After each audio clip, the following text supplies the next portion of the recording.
Assalamu alaikum viewers, I'm Hina Mehjabeen. I hope you all will be fine. As you know, we are studying the course of computer programming with Python, and our chapter number 3 is about selection structures, in which today we have to discuss about multiple selection structure using multiple nested if else statements in Python. Nested if else का मतलब क्या हुआ, यानी an if else statement within an if else statement.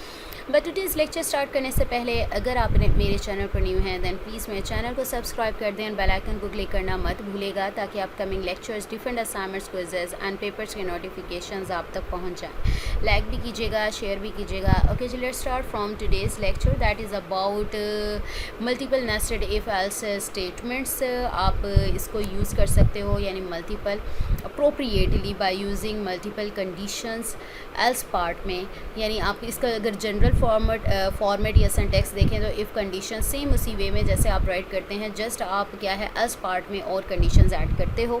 यहाँ पर if condition 1 है, statement in the first block, अगर ये कंडीशन करेक्ट है देन आपकी क्या है statement of first block execute करेगा एल्स पार्ट, अदरवाइज ये एल्स पार्ट में जाएगा तो दूसरी कंडीशन चेक करेगा, अगर वो करेक्ट है तो देन वो एग्जीक्यूट हो जाएगी। ठीक है, यहाँ पर आपको गिवन है इंडेंटेशन को ऑलरेडी आप लोगों को बताया था कि इंडेंटेशन का ख्याल रखिएगा, यानी इफ़ कीवर्ड के नीचे देखें एल्स पार्ट आ रहा है। ठीक है, ये देखें इफ़ का एल्स पार्ट आ रहा है और इस इफ़ एल्स का सेम इंडेंटेशन यूज़ हो रही है।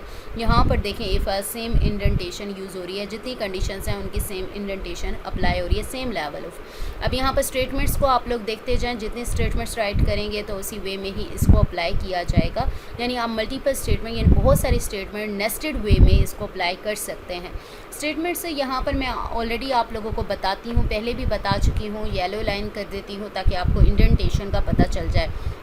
अच्छा जी, note this if else structure is made of several double selection structures in a nested form. However then if else structure is single entity, वहाँ पर सिंगल एंटिटी होती थी, यानी आप क्या करते थे कि एल्स पार्ट आपका होता था और अगर ये कंडीशन सेटिस्फाई नहीं होती देन एल्स पार्ट एग्जीक्यूट हो। लेकिन यहाँ पर एल्स पार्ट में भी आपकी डिफरेंट कंडीशंस गिवन है, वो कंडीशंस चेक होंगी, देन आपकी जो स्टेटमेंट फर्दर है वो एग्जीक्यूट होगी।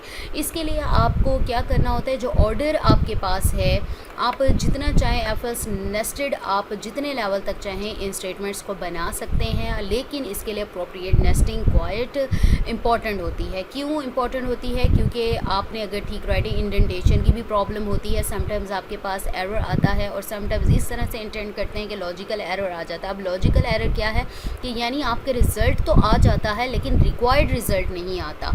To avoid any logical error of related to unwanted coding result and to avoid the syntax error dangling else problem, यानी आप else प्रॉब्लम जो है हमारे पास dangling else ये है, यानी आप जो इसका if कंडीशन थी, सपोज करो इसका else पार्ट आप कंबाइन करना भूल गए या गलत जगह पर आपने कंबाइन कर दिया इसे, तो इस टाइप की प्रॉब्लम्स क्या होती हैं, dangling else प्रॉब्लम होती हैं। तो इसको अवॉइड करने के लिए आपने क्या करना है, नेस्टेड जो है इफ़ एल्स जो स्ट्रक्चर है उसको ठीक से राइट करना है।